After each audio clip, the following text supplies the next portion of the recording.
ہم نے جہنم کی کھائی کو بہت اطمینان اور آرام سے عبور کیا تھا۔ اسے عبور کر کے میں نے پیچھے دیکھا تو دور دور تک روشنیوں کا ایک قافلہ تھا جو بلند آواز سے یہی دعا پڑھتے ہوئے ہمارے پیچھے چلا آ رہا تھا۔ جس کی روشنی جتنی زیادہ تیز تھی وہ اتنی ہی آسانی کے ساتھ اس کھائی کو عبور کر رہا تھا۔ سامنے افق پر گویا دروازے سے بنے ہوئے تھے جن سے جنت کا منظر صاف نظر آ رہا تھا۔ جنت کے نگران اہل جنت پر سلامتی بھیج کر خوش آمدید کہتے اور جواب میں اہل جنت اللہ کی حمد بجا لاتے۔ ہمارے عین سامنے عرش الہی تھا۔ ہم چلتے ہوئے اس کے بالکل قریب پہنچ چکے تھے۔ عرش کیا تھا؟ ایک بقائے نور تھا۔ یہ روشنی اور نور کا ایک سیلاب تھا جس کی حقیقت کو الفاظ میں بیان کرنا ممکن نہ تھا۔ یہاں پہنچ کر ہماری اپنی روشنی عرش کی روشنی کے سامنے بے نور ہو گئی۔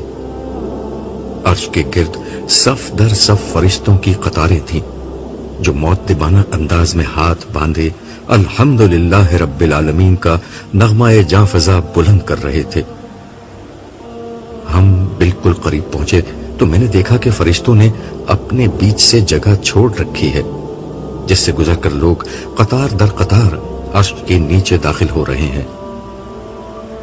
ہم قریب پہنچے تو آواز آئی، میرے بندو تمہیں خوش آمدید، تم آج ختم نہ ہونے والی بادشاہی میں داخل ہو رہے ہو، اپنے رب کی سلامتی میں تم ہمیشہ کے لیے داخل ہو جاؤ۔ ہم فرشتوں سے گزر کر آگے بڑھے تو میں نے صالح کی طرف سوالیہ انداز میں دیکھا۔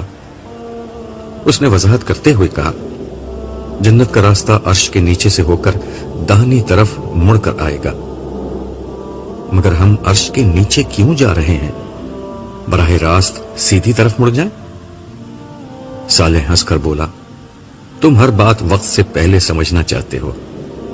خیر میں بتاتا ہوں، عرش کے نیچے جا کر ہر انسان کا آخری تزکیہ ہو جائے گا، مگر تزکیہ تو ہم دنیا میں کرتے تھے۔ تزکیہ یعنی پاکی حاصل کرنا دین کے ہر عمل کا مقصود تھا۔ دین کی پوری جد و جہد اس لیے تھی کہ انسان کا نفس پاک ہو جائے۔ مومن دنیا میں اپنے جسم کو صاف ستھرا رکھتا تھا، وہ اپنی خوراک کو پاکیزہ رکھتا تھا، وہ عبادات کے ذریعے اپنی روح اور احکام شریعت پر عمل کر کے اپنی معاشرت، معیشت اور اخلاق کو پاک رکھتا تھا۔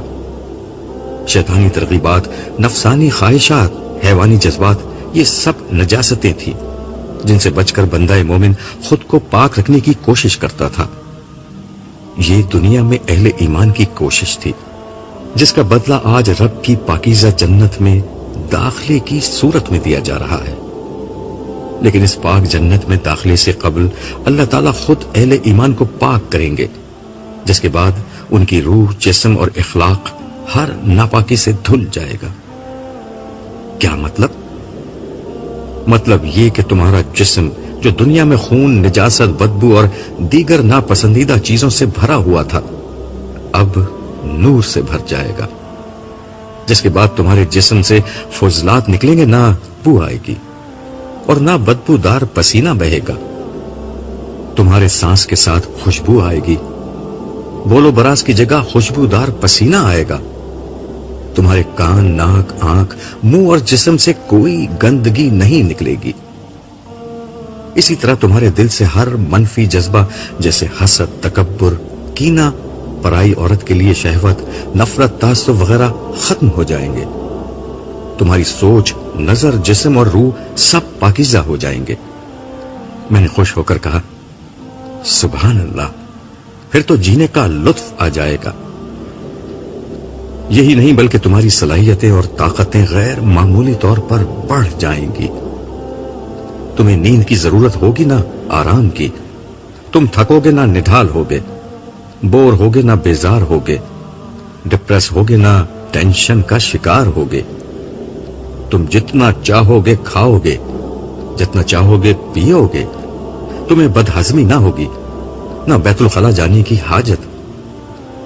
تمہارے اندر طاقت کا خزانہ بھر جائے گا، تم ہمیشہ صحت مند رہو گے، ہمیشہ جوان رہو گے اور سب سے بڑھ کر اتنے حسین اور خوبصورت ہو جاؤ گے کہ کچھ حد نہیں۔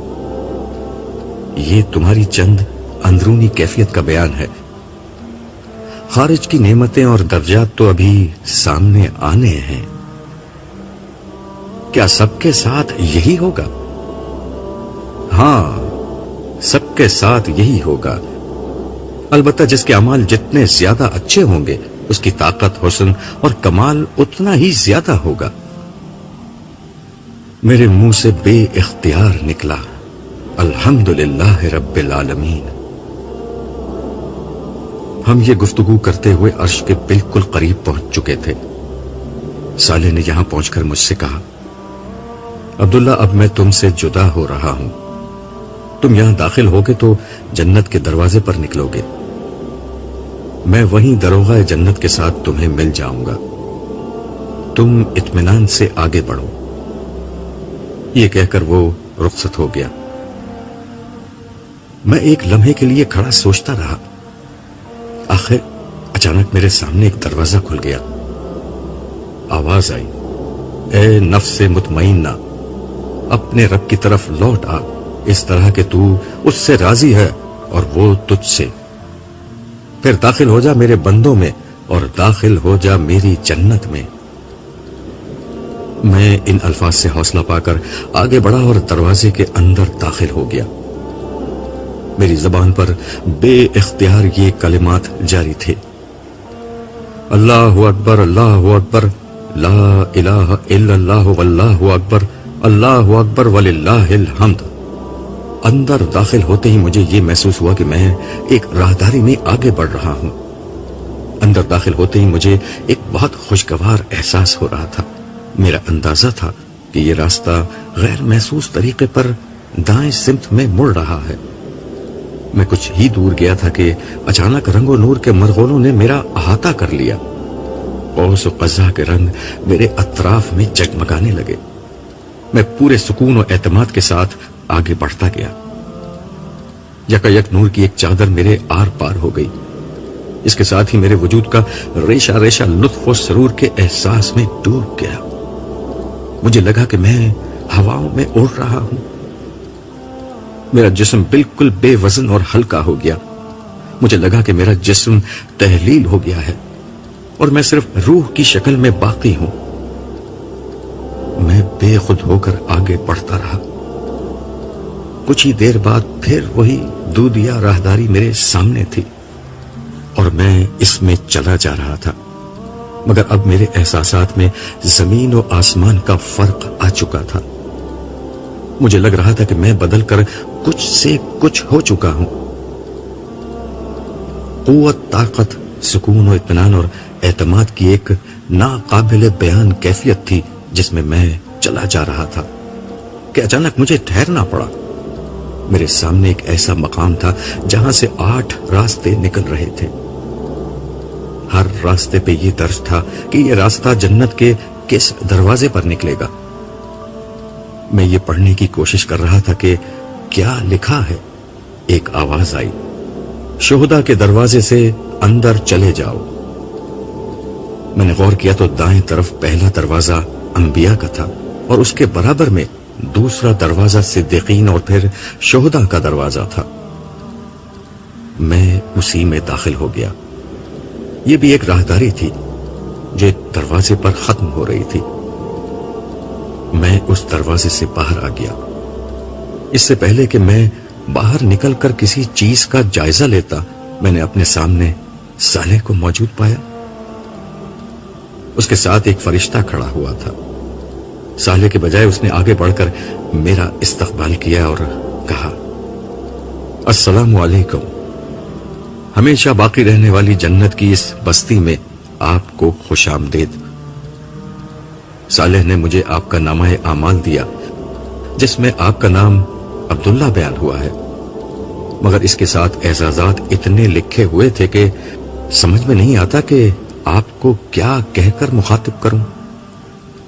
صالح نے مداخلت کرتے ہوئے کہا، سر دست سردار عبداللہ سے کام چلائیے، کیونکہ مجھے اللہ تعالیٰ نے ان کی موت کے بعد یہ کہہ کر ان کے استقبال کے لیے بھیجا تھا کہ میرا بندہ عبداللہ سردار ہے، اسے لے کر میرے پاس آؤ۔ ٹھیک ہے سردار عبداللہ، ختم نہ ہونے والی بادشاہی میں آنا مبارک ہو۔ یہ کہتے ہوئے اس نے مجھ سے معانقہ کیا۔ ہمارے میزبان کا نام کیا ہے؟ معانقہ کرتے ہوئے میں نے صالح سے پوچھا۔ یہ میزبان نہیں، دربان ہے، اور ان کا نام رضوان ہے۔ رضوان ہنستے ہوئے بولے، یہاں میزبان آپ ہیں سردار عبداللہ، یہ آپ کی بادشاہی ہے، ذرا دیکھیے تو آپ کہاں ہیں؟ اس کے کہنے پر میں نے نظر دوڑائی تو دیکھا کہ میں ایک بالکل نئی دنیا میں داخل ہو چکا ہوں۔ یہاں آسمان اور زمین بدل کر کچھ سے کچھ ہو چکے تھے۔ نئے آسمان اور نئی زمین پر مشتمل یہ ایک ایسی دنیا تھی جہاں یقیناً سب کچھ تھا، مگر اس کے حسن اور کاملیت کو بیان کرنے کے لیے میرے پاس الفاظ نہیں تھے۔ میں زندگی بھر ایک قادر الکلام شخص رہا، مجھے زبان و بیان پر غیر معمولی عبور حاصل تھا۔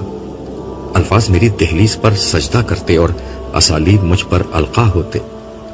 خدا نے مشکل سے مشکل حقائق کے بیان کو ہمیشہ میرے لیے بے حد آسان کیے رکھا تھا، مگر اس لمحے مجھے اندازہ ہوا کہ دنیا کی ہر زبان ان حقیقتوں کو بیان کرنے سے عاجز ہے جو میرے سامنے موجود تھیں۔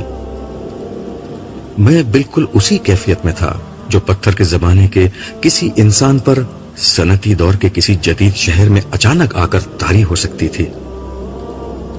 جو شخص اپنے غار کو لکڑیاں جلا کر روشن کرتا رہا ہو، وہ اچانک لیزر لائٹ کی قوس و قزح اور ٹیوب لائٹ کی دودھیا روشنی کے جلوے دیکھ لیتا تو کبھی اس کی حقیقت کو بیان کرنے کے لیے الفاظ نہیں پا سکتا تھا۔ یہی کیفیت اس وقت میری تھی۔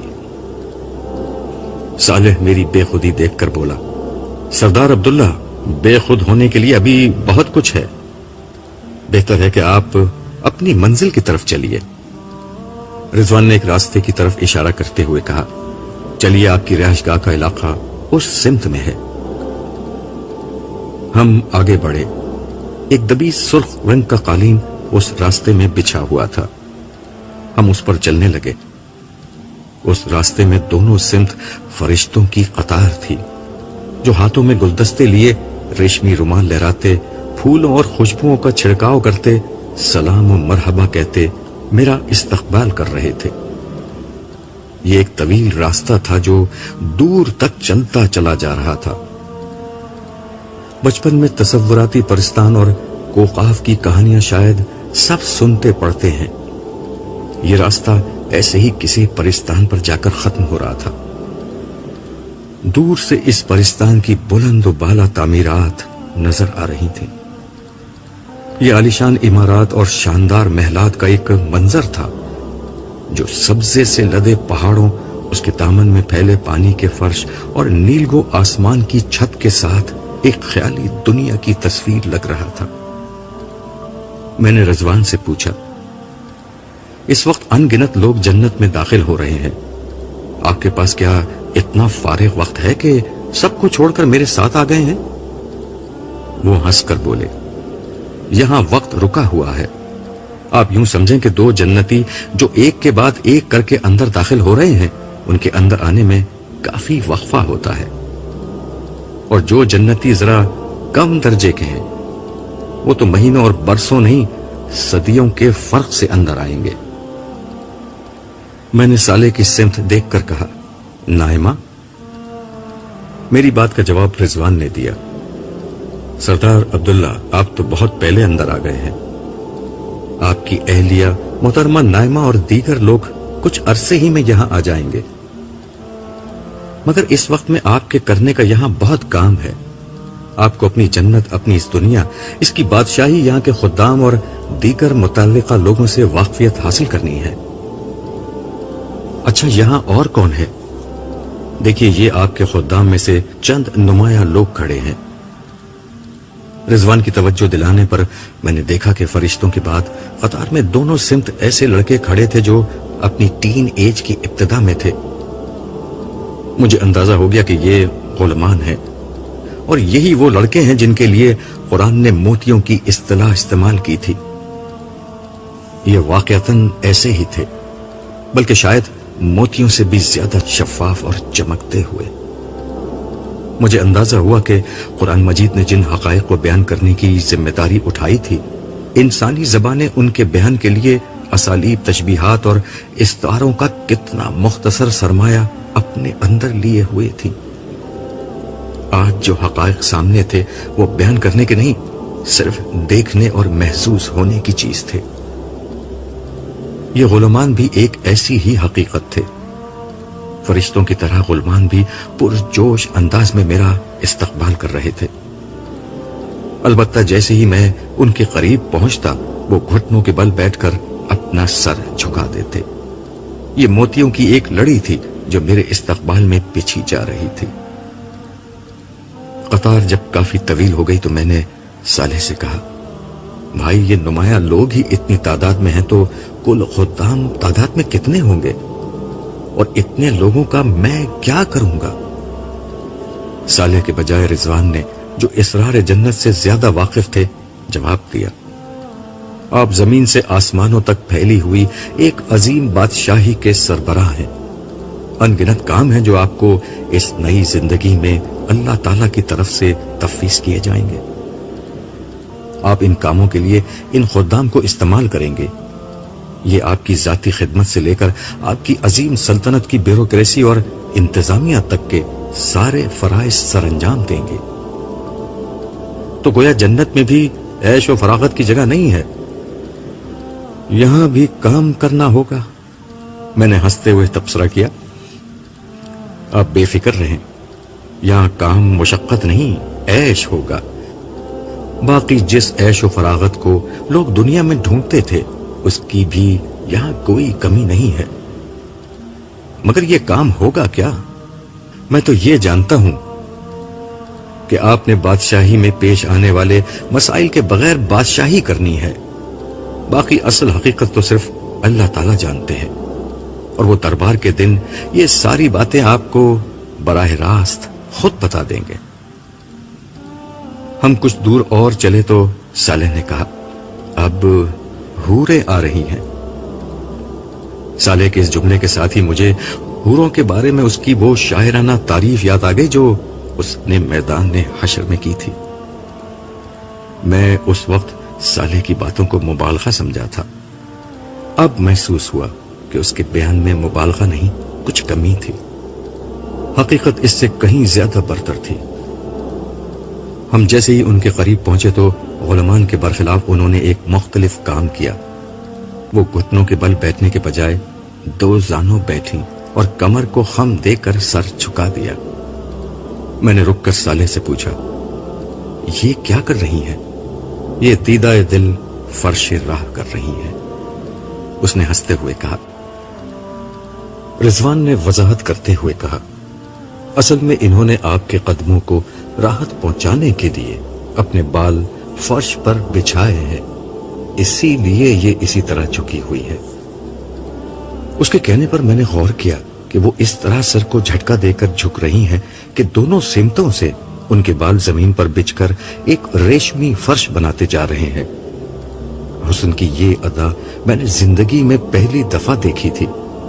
میں پورے اعتماد اور وقار کے ساتھ مسکراتا ہوا آگے بڑھ رہا تھا۔ جب میرے قدموں نے ریشمی زلفوں سے بنے اس فرش کو چھوا تو سرور کی ایک لہر میری روح کے اندر تک تیرتی چلی گئی۔ گرچہ میرے جسم پر انتہائی لطیف مخملی اور دیدہ زیب شاہی لباس تھا، لیکن میں نے جوتے نہیں پہن رکھے تھے۔ اس دوران میں رضوان نے مجھے ان حور و خدام کے متعلق مزید بتاتے ہوئے کہا، ان حور و غلمان کے ظاہر سے ان کے بارے میں کسی غلط فہمی کا شکار نہ ہو جائیے گا۔ یہ لڑکے اور لڑکیاں انتہائی غیر معمولی قوتوں اور صلاحیتوں کے مالک ہیں۔ یہ لوگ آپ کے حکم پر زمین و آسمان ایک کر دینے کی صلاحیت رکھتے ہیں۔ یہ الگ بات ہے کہ یہ آپ سے اتنی محبت کرتے ہیں کہ آپ کے لیے جام شراب بھرنے کو بھی اپنی سعادت سمجھتے ہیں۔ اللہ تعالیٰ نے ان کو جو کچھ دیا ہے ابھی آپ کو اس کا معمولی سا اندازہ بھی نہیں ہے۔ میں رضوان کی بات کے جواب میں خاموش رہا۔ میرا دھیان احساس شکر گزاری کے ساتھ اس ہستی کے قدموں میں سجدہ ریز ہو گیا جس نے ایک فقیر اور بندہ عاجز کو بہت معمولی عمل کے بدلے میں اس عزت و سرفرازی سے نوازا تھا۔ بے اختیار میری آنکھوں سے آنسو بہنے لگے اور میں خود بھی سجدے میں جا گرا۔ میری زبان پر تسبیح و تمجید کے الفاظ تھے۔ میں اسی حال میں تھا کہ اچانک بارش کے قطروں کی سی آواز آنا شروع ہو گئی۔ صالح نے میری حیرت دور کرتے ہوئے کہا، عبداللہ اٹھو اور اپنے سجدے کی مقبولیت دیکھو۔ میں اٹھا تو ایک حیرت انگیز منظر میرا منتظر تھا۔ میں نے دیکھا کہ حور و غلمان کے چہروں پر بشاشت اور خوشی کی لہر دوڑ رہی تھی اور ان کی جھولیاں انتہائی حسین موتیوں سے بھری ہوئی تھی۔ میں کچھ نہیں سمجھ پایا۔ صالح نے میری حیرت دور کرتے ہوئے کہا، خدا نے تمہاری طرف سے ان کو بخشش عطا کی ہے۔ تمہاری آنکھوں سے تو آنسو ہی بہے تھے، مگر خدا نے ان کو قبول کر کے موتیوں کی برسات برسا دی۔ یہ ان کے لیے تمہاری آمد پر ایک تحفہ ہے جو ان کی زندگی کی سب سے قیمتی متاع ہے۔ ہم دوبارہ چلنے لگے اور آخرکار یہ استقبالی قطار ایک بلند و بالا دروازے پر ختم ہوئی۔ ہمارے قریب پہنچنے سے قبل ہی دروازے کے دونوں پٹ کھل چکے تھے۔ یہاں سے رضوان واپس لوٹ گئے اور میں صالح کے ساتھ اپنی رہائش گاہ میں داخل ہو گیا۔ رہائش گاہ کا لفظ میں نے اس لیے کہا کہ کاٹیج ہٹ، گھر، مکان، عمارت، بلڈنگ، بنگلہ، کوٹھی اور محل، قصر اور شہر جیسے تمام الفاظ میری اس رہائش گاہ کو بیان کرنے کے لیے قطعاً ناکافی تھے۔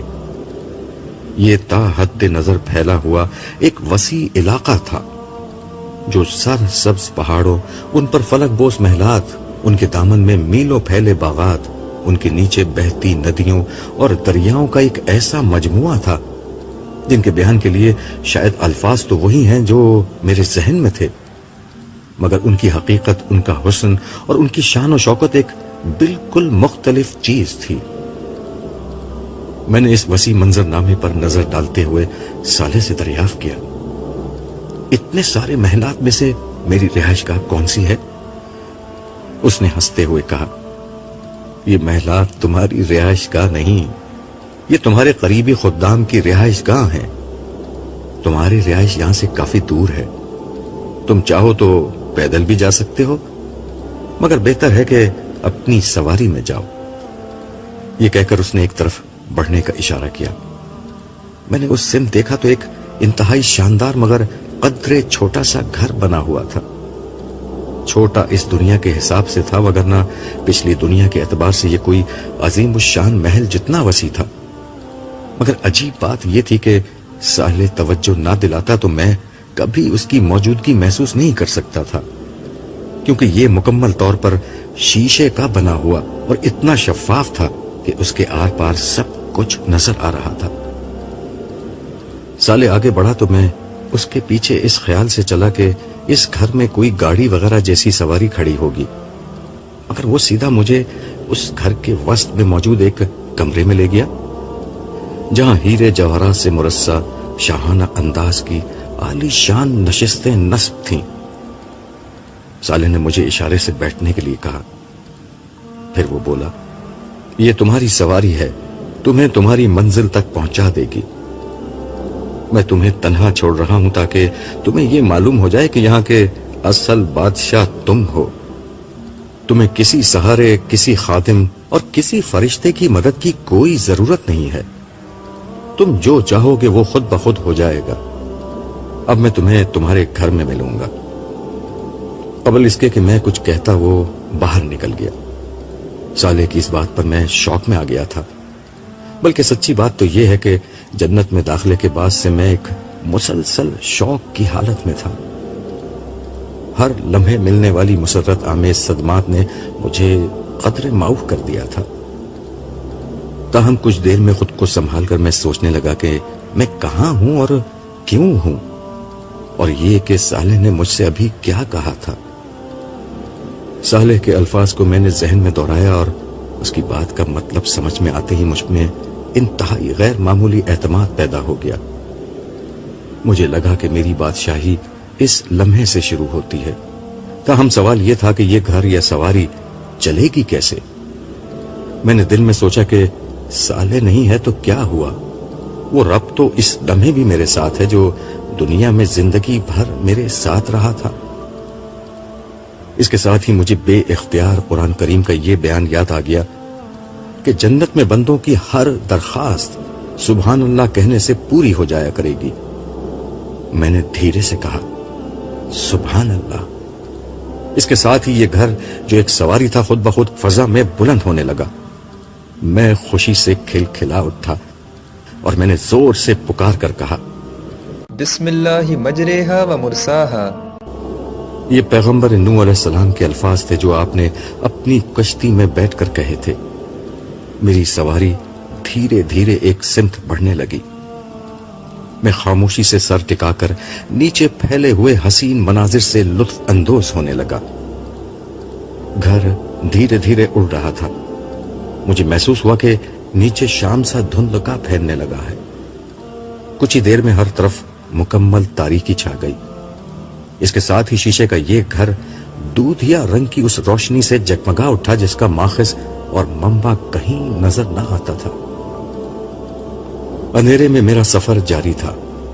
باہر دور تک گہری تاریکی چھائی ہوئی تھی، مگر اس تاریکی میں کوئی اندیشہ، کوئی خوف نہیں تھا۔ تاریکی کی اس تہ پر دبی سناٹے کی ایک اور تہ جمی ہوئی تھی، مگر اس سناٹے میں بھی کوئی وحشت، کوئی دہشت نہیں تھی۔ اندھیرے کی طرح یہ سناٹا بھی اپنے اندر ایک عجیب نوعیت کا سکون اور سرور لیے ہوئے تھا۔ ایسا لگتا تھا کہ خاموشی کے بغیر آواز کے نغمے بکھرے ہوئے ہیں جو کانوں کے بجائے دل کے دروازوں سے وجود ہستی پر ہولے ہولے دستک دے رہے ہیں۔ بغیر ساز کے کچھ سر فضا میں بکھرے ہوئے ہیں جو سماعتوں کے در و دیوار کے بجائے شعور کے دریچوں سے میں قدائے دل کی دنیا میں داخل ہو کر محو رقص ہیں۔ رہی تاریکی تو مجھے اس کا مقصد صرف ایک نظر آتا تھا، وہ یہ کہ تاریکی اس روشنی کو خوب نمایاں کر دے جو بہت دور فضا میں بلند ایک دیے کی مانند روشن تھی۔ یہ روشنی آسمان کے کسی تارے کی نہ تھی۔ اس وقت زمین کی طرح آسمان بھی تاریکی کی چادر اوڑھے ہوئے تھا۔ یہ روشنی ایک بلند پہاڑ کی چوٹی سے اٹھ رہی تھی۔ اندھیرے میں یہ روشنی بے حد حسین اور دلکش لگ رہی تھی، اتنی کہ اس سے نظر ہٹانے کا دل نہیں چاہتا تھا۔ پھر میں نے سوچا کہ اس اندھیرے میں دیکھنے کو اور رکھا ہی کیا ہے۔ میرے دل میں خواہش پیدا ہوئی کہ کیا ہی اچھا ہو کہ میں نیچے کا منظر روشنی میں دیکھ سکوں۔ میں نے سبحان اللہ کہا، جس کے ساتھ ہی تاریکی چھٹ گئی اور نیچے کا منظر صاف نظر آنے لگا۔ نیچے تا حد نظر وسیع اور عریض پھیلا ہوا ایک سر سبز شاداب میدان تھا جس کے عین وسط میں سنگ مرمر کا ایک سفید پہاڑ نظر آ رہا تھا۔ یہ کسی پہاڑی سلسلے کا کوئی حصہ نہیں بلکہ تنہا و یکتا سنگ مرمر کا ایک بلند ٹیلہ تھا جو زمین کے سینے میں کسی تنہا ستون کی طرح استادہ تھا۔ اس پہاڑ کی چوٹی بلند ہوتے ہوتے ایک نیزے کی نوک کی طرح باریک ہو کر ختم ہو رہی تھی، مگر یہ پہاڑ کا خاتمہ نہ تھی بلکہ یہ نوک اس عظیم و شان اور عالی شان محل کی بنیاد کا کام کر رہی تھی جو عین اس کے سرے پر بنا ہوا تھا۔ مجھے یہ منظر حقیقت سے زیادہ کسی مصور کے تخیل کا شاہکار محسوس ہو رہا تھا، اس لیے کہ میدانوں میں ایسے پہاڑ کی اتنی باریک چوٹی اور چوٹی کے سہارے کھڑے ایسے محل حقیقت میں نہیں موجود ہوا کرتے۔ مگر وہ پچھلی دنیا کی باتیں تھیں، اب تو آزمائش اور طبعی قوانین کی وہ سابقہ دنیا ختم ہو چکی تھی، ایک نئی دنیا وجود میں آ چکی تھی جس میں میری بادشاہی تھی اور میں تھا۔ میں نے سوچا انسانی تاریخ ہزاروں لاکھوں برس کا سفر طے کر کے دور توحید میں داخل ہو چکی ہے، جب زمین کا انتظام خدا کے فرشتوں نے سنبھال کر ہر ناممکن کو ممکن کر دیا ہے اور ایک ایسی دنیا بنا دی ہے جس کی تاریکی ہر خوف اور خاموشی، ہر اندیشے سے پاک ہے، جس کا اندھیرا چراغاں کا حصہ اور خاموشی موسیقی کا سامان ہوا کرتی ہے۔ میری خواہش پر ایک دفعہ پھر تاریکی چھا چکی تھی تاریکی سے مجھے خیال آیا کہ کچھ اہل جہنم کا حال بھی دیکھوں۔ میں نے سبحان اللہ کہا اور اس کے ساتھ ہی میرے بائیں طرف نیچے کی سمت ایک اسکرین سی نمودار ہو گئی۔ اس پر جو منظر نمودار ہوا وہ حد درجے دہشتناک تھا۔ یہ جہنم کے وسطی حصے کا منظر تھا۔ خوفناک اور توانا فرشتے بھڑکتی ہوئی آگ سے چند انتہائی بد ہیبت اور بد شکل انسانوں کو گھسیٹ گھسیٹ کر باہر نکال رہے تھے۔ ان کے گلوں میں طوق تھے اور پاؤں میں بھاری اور نوکیلی زنجیریں بندھی ہوئی تھیں۔ ان کے چہرے کا گوشت آگ میں جھلس چکا تھا۔ ان کے جسم پر تارکول کا بنا ہوا لباس تھا جس سے سلگتی آگ ان کے گوشت کو جلا رہی تھی۔ وہ شدت تکلیف کے بارے چیخ رہے تھے، رو رو کر اللہ سے فریاد کر رہے تھے کہ انہیں ایک دفعہ دنیا کی زندگی میں جانے کا موقع دیا جائے، پھر وہ کبھی ظلم، کفر اور نا انصافی کے قریب بھی نہیں بھٹکیں گے۔ مگر وہاں چیخنا، رونا اور دانت پیسنا سب بے سود تھا۔ پھر ان جہنمیوں نے چلا چلا کر پانی مانگنا شروع کیا تو فرشتے ان کو گھسیٹتے ہوئے پانی کے کچھ چشموں تک لے گئے۔ یہاں ابلتے پانی سے بھاپ اٹھ رہی تھی، مگر یہ جہنمی اتنے پیاسے تھے کہ اسی پانی کو پینے پر مجبور تھے۔ وہ کھولتے ہوئے پانی کو پیتے اور چیختے جا رہے تھے۔ وہ اس پانی سے منہ ہٹاتے مگر کچھ ہی دیر میں اتنی شدید پیاس لگتی کہ پھر وہ جانوروں کی طرح اسی پانی کو پینے پر خود کو مجبور پاتے۔ اس عمل کے نتیجے میں ان کی چہروں کی کھال اتر گئی اور ان کے ہونٹ نیچے تک لٹک گئے تھے۔ یہ منظر دیکھ کر میں نے بے اختیار اللہ کی پناہ مانگی اور اس کا شکر ادا کیا کہ اس نے مجھے اس بدترین انجام سے بچا لیا۔ پھر میں اس منظر کو بھول کر اس جاذب نظر روشنی کو دیکھنے لگا جو پہاڑ کی چوٹی پر بنے میرے محل سے اٹھ رہی تھی۔ میری سواری دھیرے دھیرے اس محل کی سمت بڑھ رہی تھی۔ میرے دل میں خواہش پیدا ہوئی کہ محل پہنچنے سے قبل ہی میں یہاں بیٹھے بیٹھے اس کو دیکھ لوں۔ حسب معمول میں نے سبحان اللہ کہا۔ یکا یک میرا کمرہ سینما گھر میں بدل گیا، مگر اس سینما کا اسکرین سامنے نہ تھا، بلکہ دائیں بائیں، سامنے اور اوپر کی سمت محل کا منظر کسی 3D فلم کی طرح چلنے لگا۔ مجھے محسوس ہوا کہ میں خود محل کے اندر موجود ہوں اور سب کچھ دیکھ اور سن سکتا ہوں۔ آج یہاں جشن کا سما تھا۔ بلند پہاڑ کی چوٹی پر میرا یہ شاندار محل بقائے نور بنا ہوا تھا۔ بغیر قمقموں کے پھوٹتی ہوئی روشنیاں اور بغیر کسی شمع کے منور ہوتے فانوس اس شاندار محل کو اندھیرے کے سمندر میں روشنی کا ایک جزیرہ بنائے ہوئے تھے۔ یہ روشنی ہر سمت اور ہر رخ سے پھوٹ رہی تھی۔ یہ روشنی سے زیادہ رنگ و نور اور قوس و قزح کی وہ برسات لگتی تھی جو نگاہوں کے رستے احساسات کی دنیا کو ہر لمحہ ایک نئی لذت سے روشناس کرا رہی تھی۔ روشنی اس قدر نظر نواز بھی ہو سکتی ہے کسی آنکھ نے کبھی اس کا مشاہدہ نہیں کیا ہوگا۔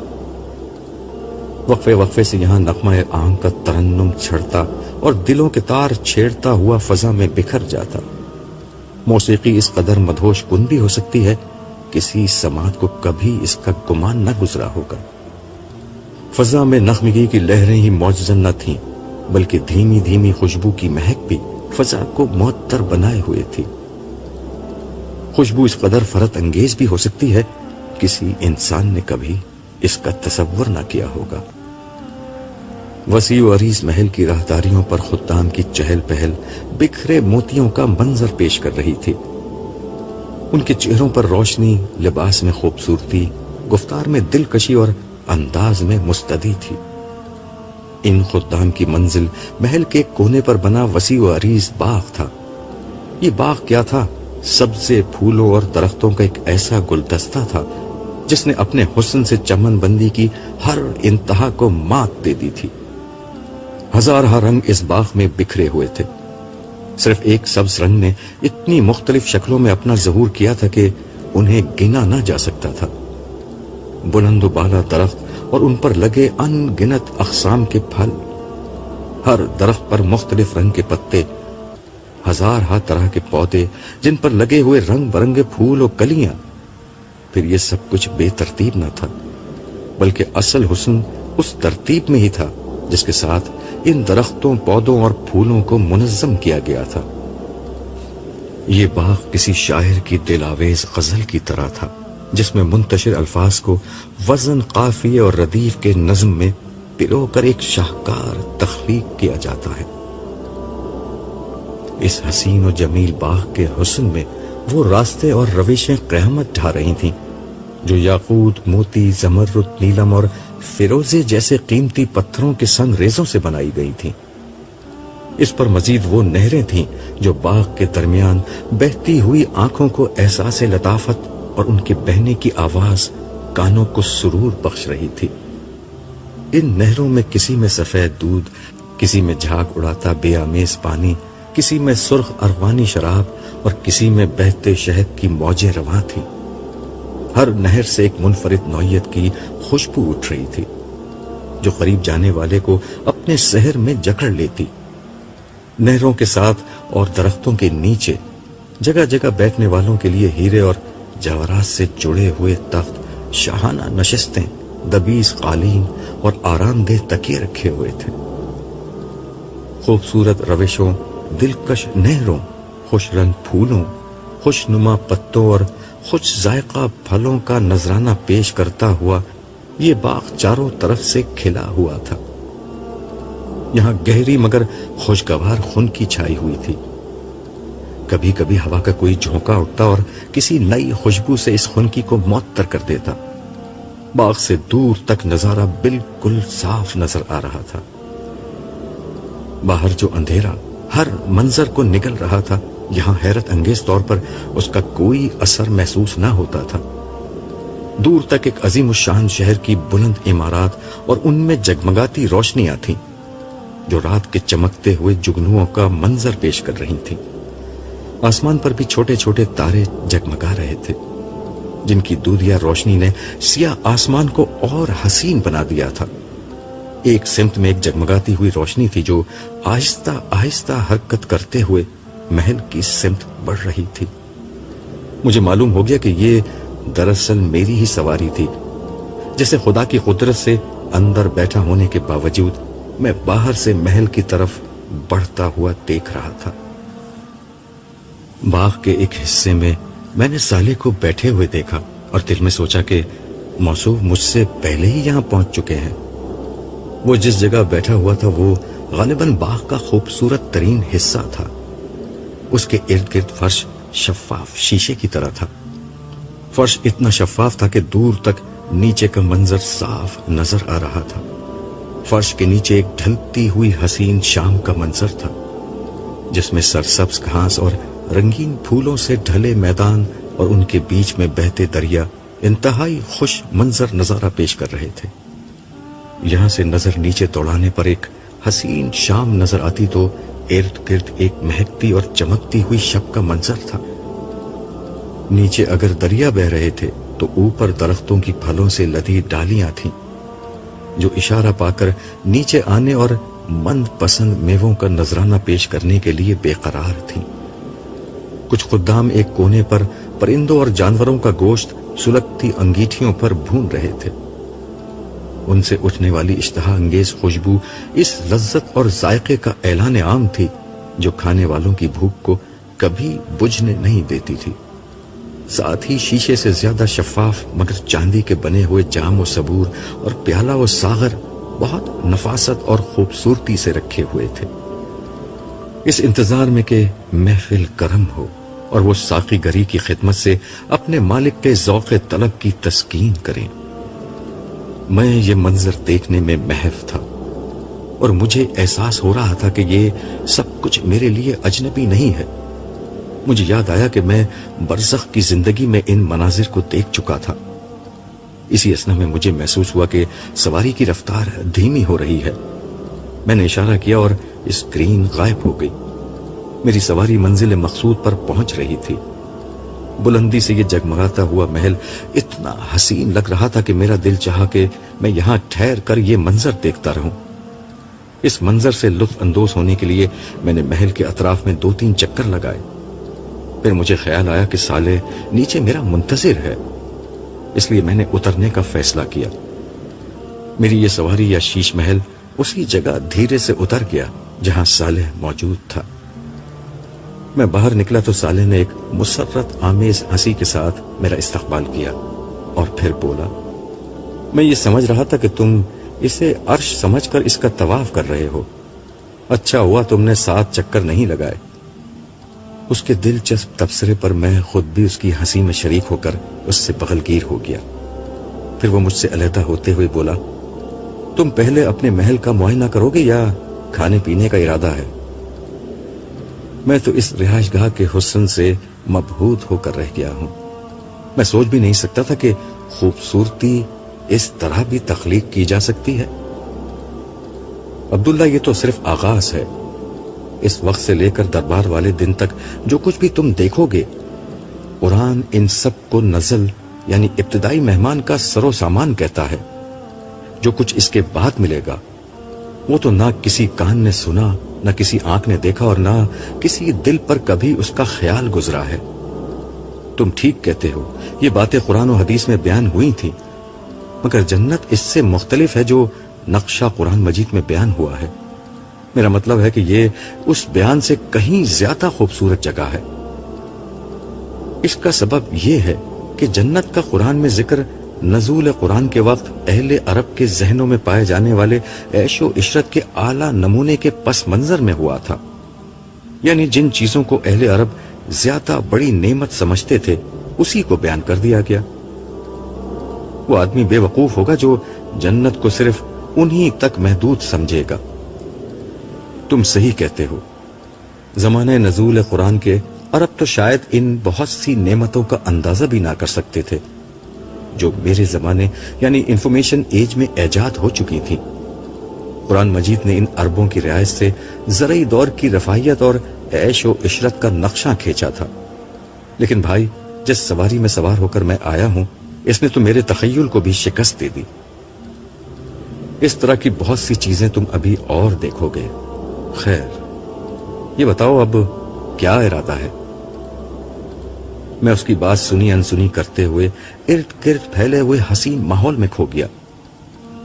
میں ایک ایک چیز اور ایک ایک منظر کو اپنی نگاہوں میں سمیٹ لینا چاہتا تھا۔ صالح نے میری محویت کو دیکھا تو شرارت آمیز مسکراہٹ کے ساتھ کہنے لگا، تم غالباً حوروں کو ڈھونڈ رہے ہو۔ وہ تمہارا استقبال کرنے باہر آئی تھی، اب سب اپنی رہائش گاہوں میں لوٹ گئی ہیں۔ البتہ تم چاہو تو میں نے اسے جملہ پورا کرنے کا موقع دیے بغیر پوری سنجیدگی سے جواب دیا۔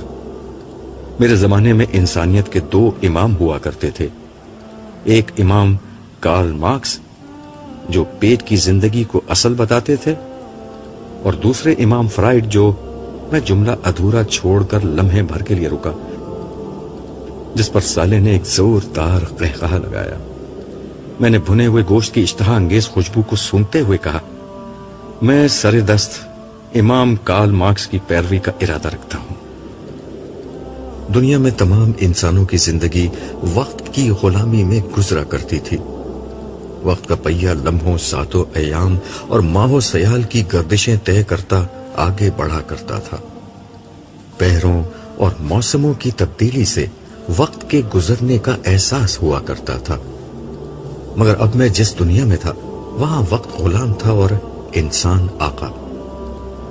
لمحے اور ساعتیں، دن اور ہفتے، مہینے اور سال، صدیاں اور قرن، ان کے دن ختم ہو چکے تھے۔ وقت گزرنے کا زمانہ ماضی کی زندگی کی طرح گزر چکا تھا۔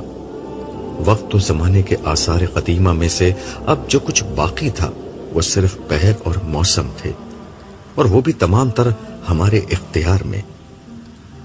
انسانوں کی سلطنت میں کہیں ہمیشہ صبح کی روشنی چھائی رہتی، کہیں دوپہر کے روشن سناٹے، کہیں سپہر کی دھیمی تمازت، کہیں شام کی پھیلتی ڈوبتی شفق کی سرخی، کہیں آخر شب کی سیاہ خاموشی، اور کہیں فجر کا جھٹپٹا، کہیں بدر کامل کی چاندنی، کہیں تاروں بھری راتیں، کہیں بہاروں کی گھنی چھاؤں۔ اہل جنت کی رہائش گاہوں میں گرچہ موسم بہت معتدل اور خوشگوار رہتا، لیکن لوگوں کے ذوق کی تسکین کے لیے کہیں سانسیں منجمد کر دینے والی سردیاں تھیں تو کہیں صحرائی گرمیاں، کہیں برکھا کی رت تھی، کہیں بہار اور خزاں کے رنگ۔ غرض جو دل چاہے اور جس کی انسان خواہش کرے، وہ پہر اور وہ موسم انسانی تسکین کے لیے موجود تھا۔ میں ایک بہت بڑی سلطنت کا تنہا اور بلا شرکت غیر حکمراں بن چکا تھا۔ ہمدم دیرینہ صالح اس نئے جہان رنگ و بو میں بھی میرا رفیق اور میرا ساتھی تھا۔ اسی نے مجھے بتایا کہ یہ سلطنت وسیع ترین کائناتی نظام کا ایک حصہ تھی۔ اس نئے نظام میں تقسیم اس طرح تھی کہ تمام اہل جنت کی رہائش اسی زمین پر تھی جہاں ہزاروں لاکھوں برس تک انسانوں کی آزمائش ہوتی رہی۔ اہل جنت میں 2 کلاسیں تھیں، ایک عوام اور دوسرے خواص۔ عوام یا کم درجے کے اعمال والے وہ لوگ تھے جنہیں انعام میں ایک یا ایک سے زیادہ ستاروں اور سیاروں کو دے دیا گیا تھا۔ یہ بتانے کی شاید ضرورت نہیں کہ اب یہ ستارے آگ اور اندھیرے کا مسکن نہیں رہے تھے، بلکہ بدل کر حسین جنتوں اور پرفضا وادیوں میں بدل چکے تھے۔ خواص جنت کی حکمراں کلاس تھی، اس میں پہلے شہداء اور صدیقین تھے۔ ان کو اربوں کھربوں ستاروں پر مشتمل کہکشاؤں کی بادشاہی اور حکمرانی دی گئی تھی۔ میں ایسی ہی ایک کہکشاں کا حکمران تھا۔ ان سے اوپر انبیاء کرام تھے جو ان گنت کہکشاؤں پر مشتمل مجموعوں کے حکمران تھے۔ سر دست یہ بات ایک راز تھی کہ کس کو کون سی جگہ کی حکمرانی ملنی ہے، وہاں کیا کرنا ہوگا۔ صالح نے مجھے بتایا کہ یہ سب کچھ اللہ تعالیٰ دربار کے دن بیان کریں گے۔ اسی روز ہر شخص کو اس کی سلطنت رسمی طور پر دے دی جائے گی۔ فی الوقت تو لوگ صرف زمین پر مقیم تھے، اور بقول صالح کے ان کو جو نعمتیں یہاں مل رہی تھیں وہ بس ابتدائی مہمان نوازی کی نوعیت کی چیزیں تھیں۔ اصل نعمتیں جن کو کسی آنکھ نے نہ دیکھا، نہ کسی کان نے سنا، اور نہ کسی دل پر ان کا گمان گزرا، وہ دربار والے دن کے بعد ہی ملنا شروع ہوں گی، جب رسمی طور پر ان کے اعزازات کا اعلان ہوگا۔ البتہ تب تک لوگوں کو پروٹوکول ان کی حیثیت کے مطابق ہی دیا جا رہا تھا۔ اس پروٹوکول کا اظہار ان تقریبات، مجالس اور دعوتوں میں ہوتا جو اہل جنت آپس میں ایک دوسرے کے احساس میں کر رہے تھے۔ گو ابھی تک سارے جنتی جنت میں داخل نہیں ہوئے تھے، مگر یہاں بھرپور زندگی شروع ہو چکی تھی۔ پیچھے حشر میں صرف اتنا ہو رہا تھا کہ ایک کے بعد ایک کر کے صالحین جنت میں داخل ہو رہے تھے، مگر یہاں وقت چونکہ رکا ہوا تھا، اس لیے صرف 2 لوگوں کے داخل ہونے کے درمیان بھی ان گنت سال اور صدیاں حائل ہو جاتے تھے۔ میرا اندازہ یہی تھا، اور جس کی صالح نے تائید کی تھی کہ دربار اسی وقت منعقد ہوگا جب سارے جنتی جنت میں داخل ہو چکے ہوں گے۔ یہی جنت کی ابتدائی زندگی تھی۔ اسی دوران میں مجلسیں اور تقریبات ہو رہی تھیں۔ زیادہ تر انبیاء کرام ہی تھے جو اپنی اپنی اور دیگر انبیاء کی امتوں کے شروع میں آنے والے صالحین کے احساس میں دعوتیں کر رہے تھے۔ انہی مجلسوں میں میری متعدد لوگوں سے ملاقاتیں ہوئی۔ میں اگرچہ دنیا میں بہت کم لوگوں سے ملا کرتا تھا، مگر جنت میں آنے کے بعد میں نے محسوس کیا کہ میں خلاف عادت بہت زیادہ سوشل ہو چکا ہوں۔ اس لیے میرے نئے دوست بننے لگے، لوگوں کے حالات اور ایک دوسرے کی سابقہ زندگی سے آگاہی حاصل ہونے لگی۔ میرے لیے یہ غیر متوقع تو نہیں تھا، مگر پھر بھی مجھے قدر تعجب ہوا کہ ابتدائی کامیاب لوگوں میں زیادہ تر غریب اور پریشان حال لوگ تھے۔ یہ وہ لوگ تھے جنہوں نے دنیا میں بہت پریشانیاں اور دکھ جھیلے، لیکن ہمیشہ صبر و شکر سے کام لیا۔ میں نے یہ بات خاص طور پر نوٹ کی کہ اعلیٰ ترین درجے کے ان ابتدائی جنتیوں میں ایک بات قدر مشترک تھی، یہ سب کے سب صبر کرنے والے تھے، جنہوں نے بدترین حالات میں بھی اللہ پر بھروسہ کیا اور تسلیم و رضا اور تفویض و توکل کا دامن کبھی نہیں چھوڑا۔